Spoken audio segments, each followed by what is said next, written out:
జై తెలంగాణ. ఈరోజు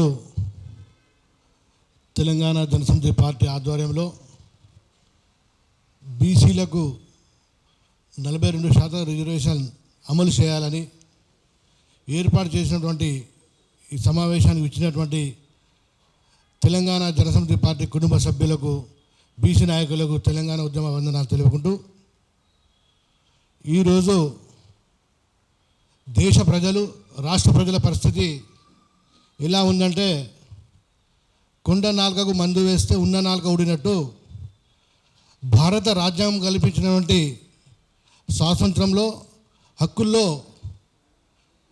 ప్రజలతో ఎన్నుకోబడినటువంటి ప్రభుత్వాలు ప్రజల సమస్యలను తెలుసుకొని ప్రజలకు కావాల్సినటువంటి రిజర్వేషన్లు కానీ వారి యొక్క హక్కులను కానీ సమకూరుస్తారని ప్రజలు ఎన్నికల ద్వారా ఎన్నుకున్న ప్రభుత్వాలు ఈరోజు ఎన్నుకున్నటువంటి ప్రజలే ఈరోజు రోడ్లెక్కి ధర్నాలు చేయడము, ప్రభుత్వం దగ్గరికి పోయి బిచ్చమడుకునే పరిస్థితిలో ఈరోజు ప్రభుత్వాలు ప్రవర్తించడము దురదృష్టకరము.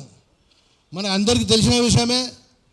గతంలో రాజుల పాలనలో దేశ ప్రజలు సురక్షితంగా ఉన్నాయా లేరా అనే సమస్యను ఆ రోజు రాజులే రాత్రిపూట మారువేషాలలో వచ్చి ప్రజల సమస్యలు తెలుసుకొని వారి యొక్క సమస్యలను పరిష్కార మార్గం వైపు చూసే రోజులు ఆనాడు ఉండేది. ఈరోజు ప్రజల సమస్యల కొరకు ప్రభుత్వాలను ఏర్పాటు చేసుకుంటే ఆ యొక్క సమస్యల పరిష్కారం కొరకు కూడా ఈరోజు ప్రభుత్వాల ముందు పోయి దేహి అనే పరిస్థితి.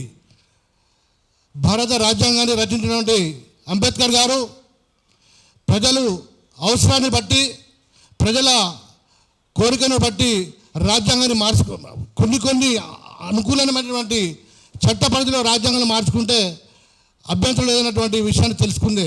ఆయన ఈరోజు రాష్ట్ర ప్రభుత్వము తీర్మానం చేసినటువంటి బీసీ బిల్లును మరి ఏదో రకంగా రద్దు చేయాలనే ఉద్దేశంతో ఈరోజు కేంద్ర ప్రభుత్వము దాని మీద నిర్లక్ష్య వైఖరి చూపడము సమంజసం కాదు.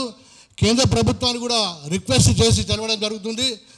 ప్రజలు మిమ్మల్ని ఎన్నుకున్నారు, ప్రజల సమస్యలు మీరు సహకరించి వారి సమస్య పరిష్కారం చూపడమే మీ యొక్క పాలనా విధానము.